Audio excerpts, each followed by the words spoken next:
ఈ మధ్యకాలంలో నాగ్ సోలో హీరోగా చేసిన సినిమాలేవి పెద్దగా వర్కౌట్ కాలేదు. మల్టీ స్టారర్ ఫార్మాట్లో చేసిన సినిమాలు మాత్రం మంచి విజయాలు సాధించాయి. నాగ చైతన్యతో కలిసి చేసిన బంగారాజు, బాలీవుడ్ స్టార్ హీరో రణబీర్ కపూర్తో చేసిన బ్రహ్మాస్త్ర, అల్లరి నరేష్, రాజ్ తరుణ్తో కలిసి నటించిన నా సామిరంగా సినిమాలకు ఆడియన్స్ నుంచి మంచి రెస్పాన్స్ వచ్చింది. మల్టీ స్టారర్ ఫార్ములా వర్కౌట్ కావడంతో ఫ్యూచర్ ప్రాజెక్ట్స్ విషయంలో కూడా ఇదే ట్రెండ్ కంటిన్యూ చేస్తున్నారు కింగ్. ప్రెజెంట్ ధనుష్ హీరోగా శేఖర్ కమ్ముల దర్శకత్వంలో తెరకెక్కుతున్న కుబేరా సినిమాలో కీలక పాత్రలో నటిస్తున్నారు.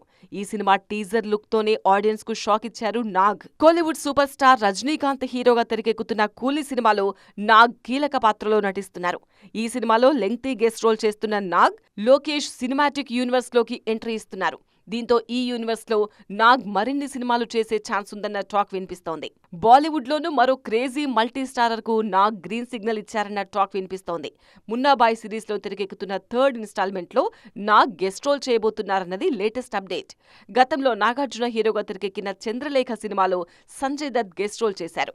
ఇప్పుడు రిటర్న్ గిఫ్ట్ గా సంజు బాబా సినిమాలో నాగ్ గెస్ట్ రోల్ చేస్తున్నారు.